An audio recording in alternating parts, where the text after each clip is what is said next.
Bună, dragii mei, bine ați venit la previziunile voastre pentru energia lunii aprilie.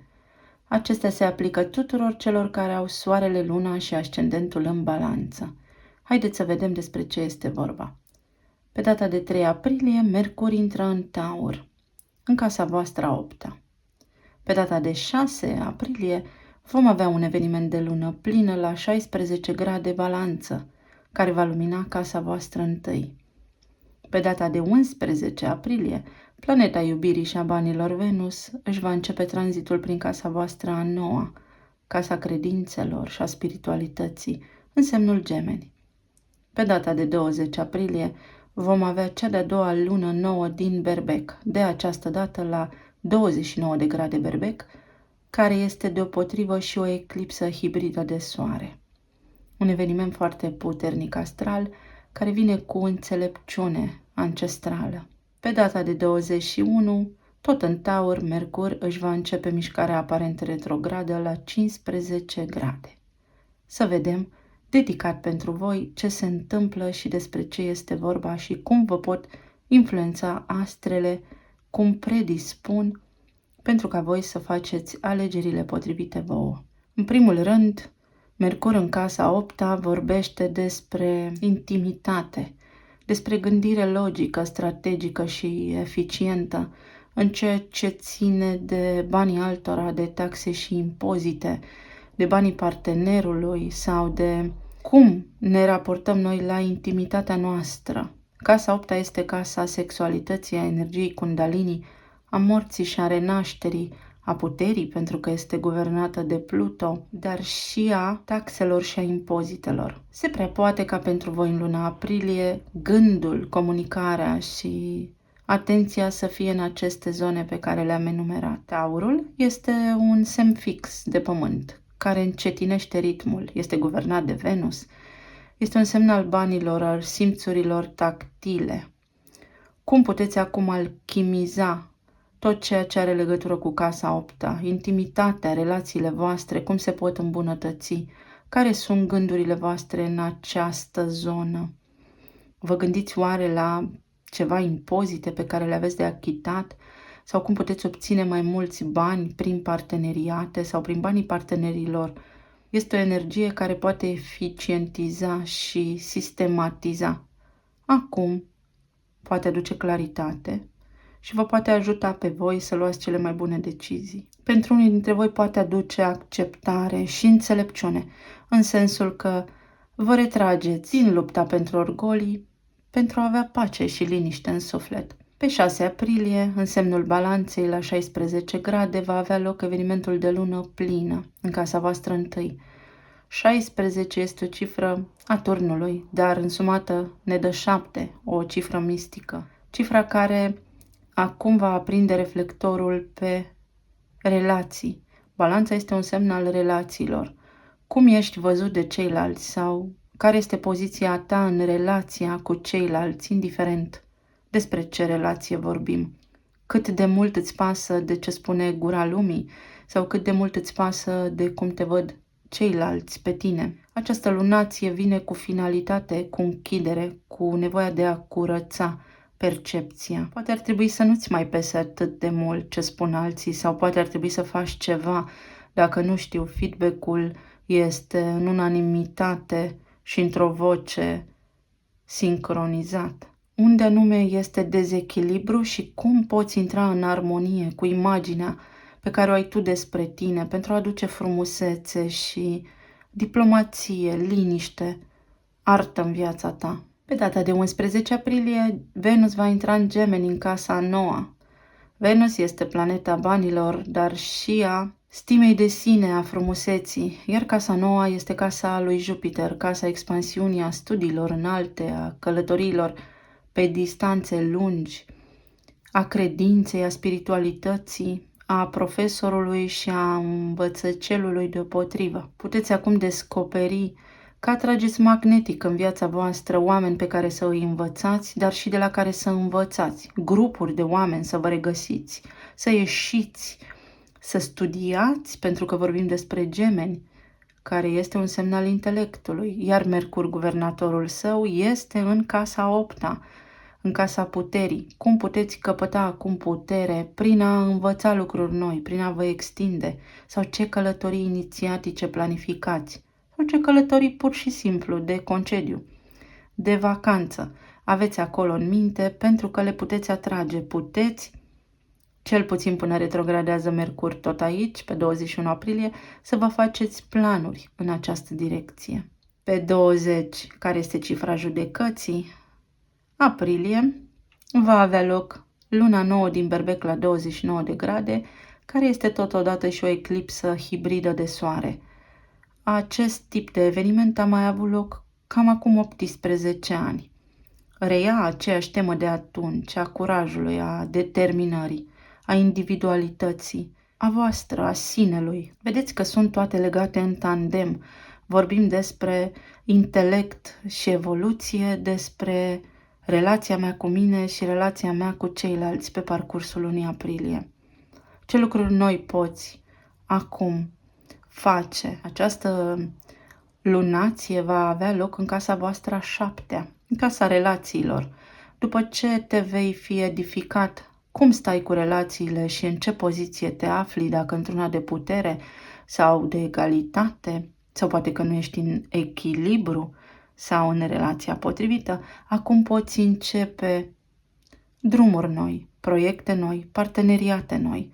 Poți semna chiar un contract nou de muncă, o parafă, o ștampilă legală, acum poate schimba totul în viața ta. O semnătură. Pentru că în casa 7-a vorbim despre parteneriate de orice fel. Poți cunoaște pe cineva într-o adunare, undeva unde mergi la un curs sau într-o călătorie. Nu se știe niciodată, dar cineva alături de care să mergi braț la braț în echilibru și să evoluezi deopotrivă. Amândoi să o faceți. 20 este cifra judecății, renașterea la alt nivel, cu mai multă înțelepciune, pentru că 29 este o cifra înțelepciunii, ultimul grad din Berbec. Acum, ori niciodată pentru foarte mulți dintre noi, avem o șansă. Șansa de a începe un parteneriat sau de a curăța niște parteneriate care nu ne mai servesc. La câteva ore după, soarele va intra în Taur în casa 8-a și va reitera toate cele discutate anterior. Va aduce vitalitate și claritate acolo. Te va asigura că modul în care gândești este unul sănătos. Sau dacă nu, te va împinge practic de la spate să remediezi provocările sau să fii atent la lucrurile care cu adevărat sunt importante. Pe 21 la 15 grade Taur, Mercur începe mișcarea aparent retrogradă, tot în casa 8-a. Reevaluăm tot ceea ce ține de casa 8-a, de intimitate, te simți în siguranță, tu cu tine te simți în siguranță, cu partenerul tău te simți în siguranță la nivel de metamorfoză, la nivel de energie sexuală, la nivel de transcendență, este totul în regulă sau ai nevoie să aduci lumină și claritate în această zonă? În perioada în care Mercur este retrograd, se cam analizează lucrurile și nu se iau decizii neapărat. Dacă vreți să vă plătiți o vacanță acum, asigurați-vă că atât destinația cât și locația este cea potrivită. Iar dacă aveți ceva achiziții de făcut sau doriți să vindeți ceva, este mai bine să fiți precauți sau să vă gândiți de 2-3 ori înainte de a bate palma. Haideți să vedem ce ne spun și cărțile. Pentru cei născuți în Balanță, mesajele sunt următoarele. Noroc, trifoiul cu 4 foi. Eliberează-te de vină și numărul 21. După cum spuneam, 21 este data la care Mercur retrogradează în casa 8-a. Eliberează-te de vină, poate în ceea ce ține de casa 8-a, poate nu ai achitat niște taxe sau poate nu te-ai simțit în siguranță în relația cu partenerul, cu persoana ta de interes sau aceasta este o casă karmică. Casa 8-a este o casă karmică sau poți acum face un pact pentru putere prin care să te eliberezi de vină, să te eliberezi de neamul tău, de traumă, să aduci vindecare și să pornești pe alt drum. Focul cosmic, să ai curaj să te eliberezi de tiparul familiei tale, de tendința familiei tale sau de ordinele pe care poate le-ai primit de la ei. Dragonii, îi poți doborî pe toți. Și numărul 6, cifra 6. Vedeți că aici, deși nu se simte confortabil, acest personaj totuși o face, are în mână sabia puterii pe Excalibur, care acum aduce adevărul. Și data de 6 aprilie, când este evenimentul de lună plină în casa voastră întâi.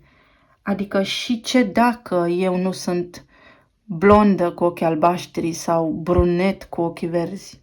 Asta nu înseamnă că sunt mai puțin atrăgător sau mai puțin frumos. Dacă eu mă văd așa, ce contează ce văd ceilalți? Este exact ceea ce spune luna plină din casa întâi în relații. Sau cine nu mă acceptă așa cum sunt și nu mă iubește așa cum sunt, înseamnă că nu mă merită. Armonie, echilibru. Puterea să ajungi la echilibru, puterea să înlături lucrurile care nu îți mai servesc pe parcursul lunii aprilie. Și pana sau fulgul, lucrurile pot fi foarte ușoare. Să gândești înainte și să judeci ulterior. Sau să îți iei timp să gândești la lucrurile care sunt cu adevărat importante. Numărul 26. Casa a doua, casa a șasea, la rutină, la serviciu, la cum îți faci banii, la cum poți să faci bani prin parteneriate sau banii altora, cum îi poți gestiona acum, cum poți învăța de la alții, să ai venituri pasive, cum te poți educa financiar.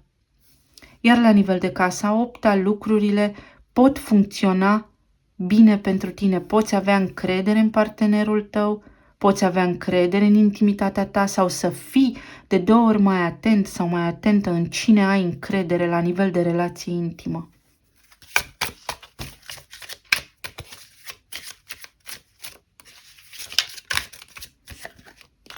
Energie, numărul 28, care înseamnă și 10, Soarele și semnul Fecioarei, care spune curățenie. Am în această lună energie să fac curățenie în viața mea, în gândul meu, în sufletul meu și să permit doar oamenilor cu adevărat importanți pentru mine să-mi rămână alături. Am determinarea și pun acum toate ingredientele în ceea ce vreau să fac, mă curăț și îmi recapăt vitalitatea. Să vedem ce ne spune și tarotul.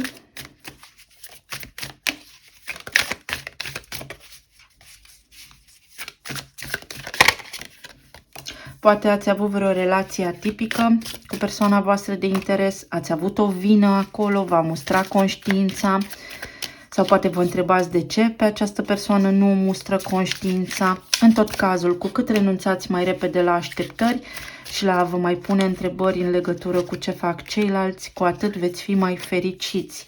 Pentru că fericirea noastră este o treabă interioară, are legătură doar cu noi și cu nimeni altcineva.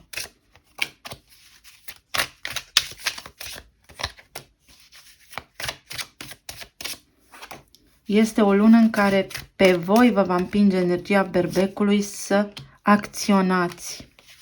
Balanța este un semn care acționează destul de greu și întoarce problema pe toate părțile. Ia greu decizii. La nivel de relații avem 8 de monede, roata, 6 de spade și 8 de spade. La nivel de relații vă eliberați din închisoare, vă eliberați efectiv de stres, de un stres și vă aduceți vindecare. Aceasta este casa a 8-a care până acum v-a făcut să vă simțiți vulnerabili. Să știți că eclipsa de soare va face quadratură cu Pluto, care este învărsător și aceasta este o carte de Gemeni. Venus în casa noua, care îți spune că vei fi captiv în propria ta minte fix atâta timp cât tu vei permite asta. Puterea ta este în mâinile tale și trebuie să ai o rutină foarte sănătoasă în viața ta pentru a putea funcționa în primul rând tu și apoi în parteneriat cu ceilalți. Poți produce vindecare acum prin luna plină din balanță din casa întâi și poți deveni magnetic pentru că ești foarte susținut de ghizii tăi spirituali, de neamul tău, să o iei de la început și să te eliberezi de tot ce nu ți-a servit până acum. Pentru alții dintre voi, o persoană foarte dragă vouă este pe urmele voastre.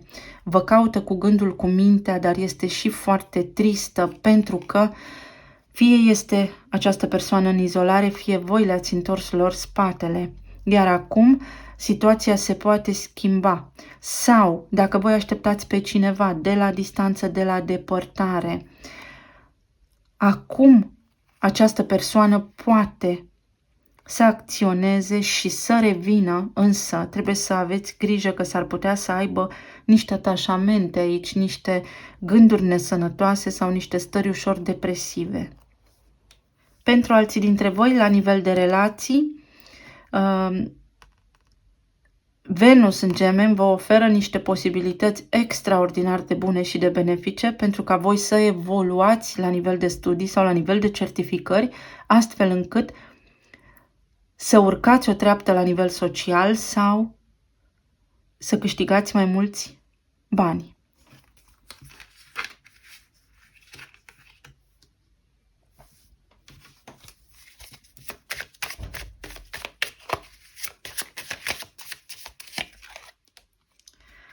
Lumea și numărul 21, de la agonie la extaz, deși ar trebui mai degrabă echilibru.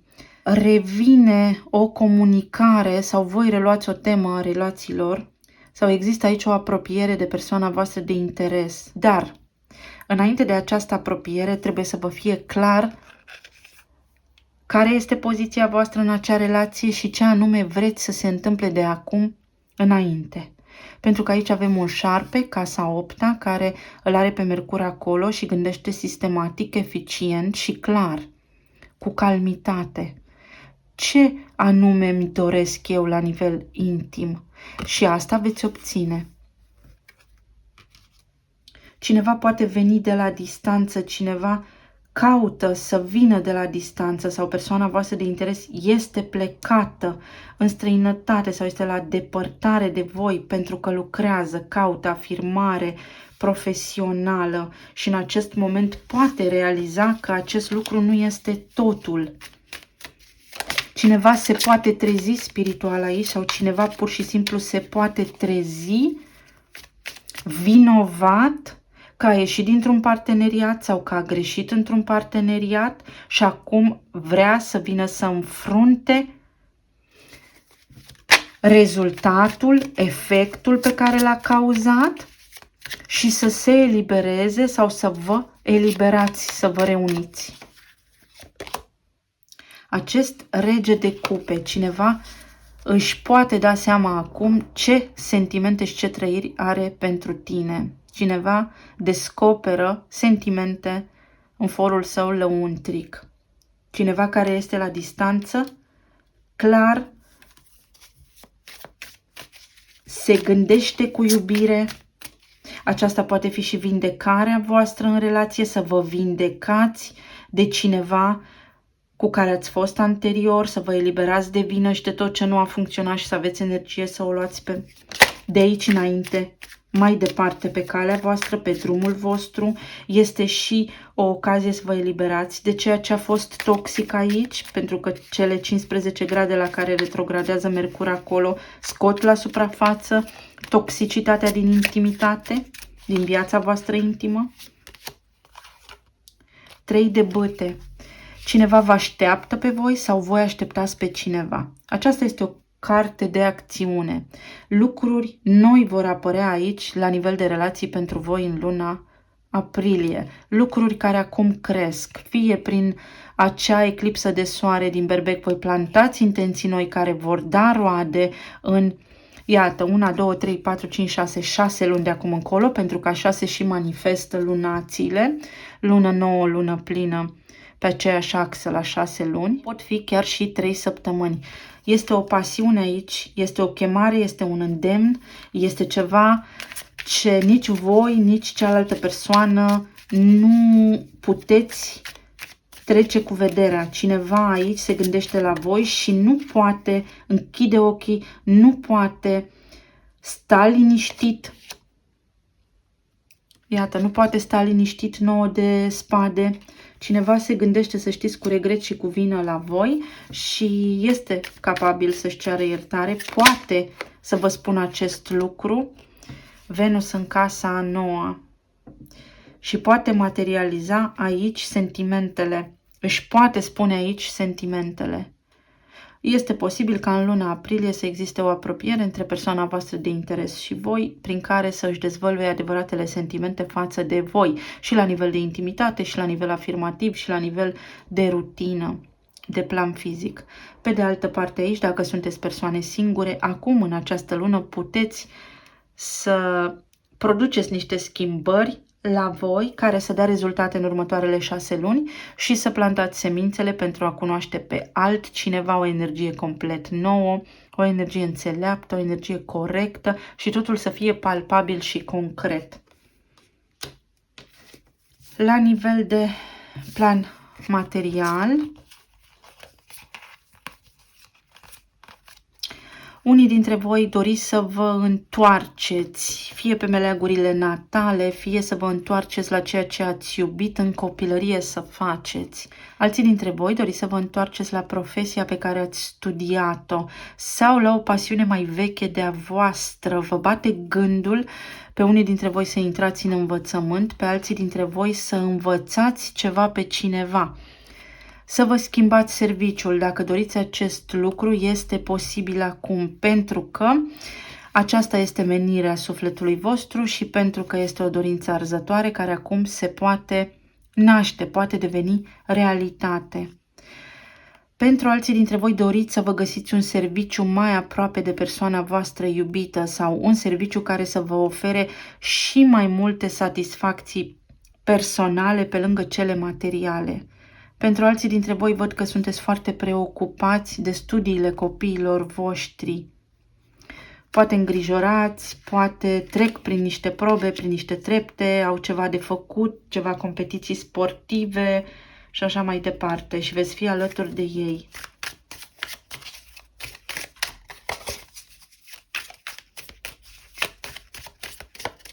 Unii dintre voi vă puteți întoarce acasă, v-am spus, sau vă puteți muta cu părinții sau cu copiii, sau puteți locui cu ei o perioadă.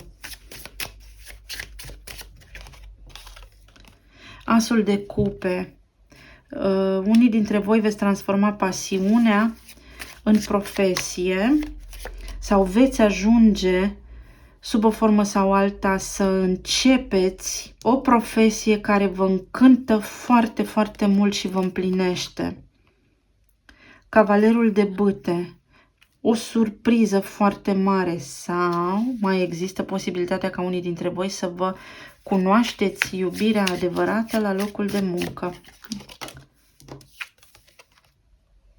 Iar aici avem regina de cupe. Da, pe parcursul lunii aprilie s-ar putea ca de asemenea cineva de la locul vostru de muncă să vă declare iubirea și voi să nu știți acest lucru. Sau aici Venus din Gemeni, din casa voastră nouă, vă va împlini sufletul. Veți avea parte de fel și fel de oameni în viața voastră, alături de care vă veți simți bine și alături de care veți evolua spiritual și veți înțelege niște lucruri foarte mari. Veți avea niște momente de realizare foarte puternice care vă vor da foarte multă claritate la nivel mental. Pe plan emoțional, eliminați un blocaj energetic care v-a chinuit foarte multă vreme la nivel de relație și închideți un efect, curățați un efect, iată balanța. Unii dintre voi veți trasa niște limite foarte sănătoase și veți spune până aici. De acum înainte am grijă eu de mine și de viața mea și de casa mea. Alții dintre voi în sfârșit închideți o karmă care v-a împiedicat să fiți alături de persoana voastră iubită. Alții dintre voi sunteți cumva ușor consumați de o pasiune pe care o aveți pentru o persoană, dar care este mai mult atrasă de planul material decât de cel spiritual sau care este în căutare de bani, avere și nu de sentimente și acest lucru v-a epuizat. dar aveți ocazia acum să încheiați treburile acestea și să vă reveniți. Alții dintre voi vă reveniți în sfârșit după o foarte lungă perioadă de timp la nivel de sănătate și vă veți simți un pic mai bine în luna aprilie ca anterior. Pentru alții dintre voi, persoana voastră iubită este căsătorită și acest lucru v-a măcinat complet și atunci închideți această poveste din viața voastră, deși nu vă place, și mergeți pe un alt drum, unde aveți clar pe cineva mult mai potrivit, compatibil cu voi energetic, alături de care puteți începe o viață armonioasă, dar încă nu știți aceste lucruri. Sau pentru alții dintre voi, voi sunteți căsătoriți și în sfârșit vă puteți elibera pentru a intra într-o relație cu altcineva. Sau, o veste mai puțin plăcută, unii dintre voi puteți divorța acum și acest lucru este cel mai bun lucru care vi se putea întâmpla, energetic vorbind.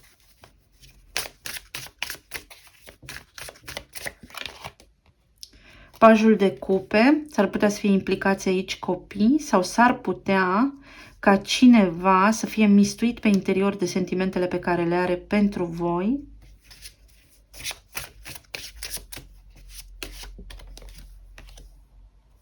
Și să iasă dintr-un blocaj energetic foarte puternic pe care l-a avut.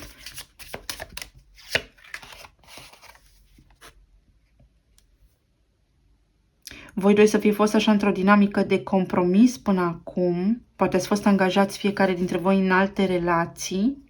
Sau poate pur și simplu sunteți doi oameni liberi, dar care până acum mai mult s-au certat. Aici poate fi orgoliu, egoism, ceartă, discuție, manipulare, control și în sfârșit să se încheie toate acestea și să ajungeți la vorbe mai dulci, la gânduri mai bune. O perioadă de transformare aici în viața voastră. Pentru alții dintre voi, atenție la migrene, dureri de cap, atenție la răcele, atenție la sistemul limfatic și imunitar, pentru că sunteți destul de expuși. Talismanele.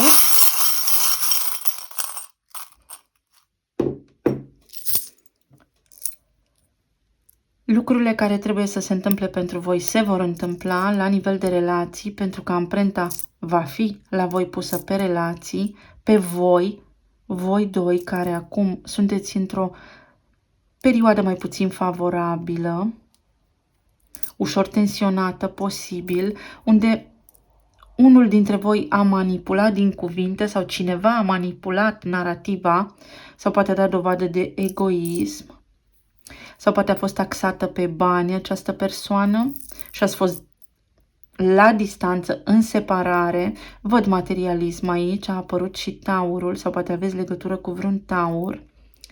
Dar aveți ocazia cu luna plină din casa voastră întâi să o luați de la început, să vă schimbați un pic povestea, să vă schimbați un pic trăirea. Noroc prin Venus în Gemeni în casa nouă, care vă deschide acum noi oportunități de bucurie, noi oportunități la nivel financiar. Iată, călătorii în străinătate și călătorii inițiatice. La nivel de sănătate, oportunitatea de a vă vindeca. Aici am P și A, la revedere, da? Care înseamnă la revedere, o iau de la început. Unii dintre voi veți încheia niște cicluri karmice foarte puternice și o veți lua de la început. Sau apa, veți fi în fața unui nou început, complet nou. Trebuie să vă ascultați intuiția și să aveți încredere pur și simplu. Iată că lucrurile care vin acum către voi și care se întâmplă pentru voi în viața voastră sunt de fapt un miracol și că fac parte din evoluția voastră spirituală, pentru că veți fi încununați de lucruri bune. Aici am iubire și aici am o iubire atipică. Cineva care poate este într-o altă relație își dă seama acum cât de mult vă iubește. Sau veți cunoaște pe cineva, dar care este complet diferit față de voi și este în regulă. Aveți noroc la bani, iată. și veți avea foarte multă amprenta pusă în aprilie și pe regimul alimentar, care este relația voastră cu regimul alimentar, cu mâncarea. Să fiți atenți și la acest aspect. Noi, cine suntem noi? Nouă, dacă ne este dat să fim împreună, vom fi. Sau voi acum veți deveni un cuplu. Mai poate fi. După ce ați trecut peste multe încercări. Eu vă mulțumesc tare mult, dragii mei. Vă doresc o lună aprilie minunată, să fiți sănătoși și iubiți și să ne reauzim cu bine. Pa, pa!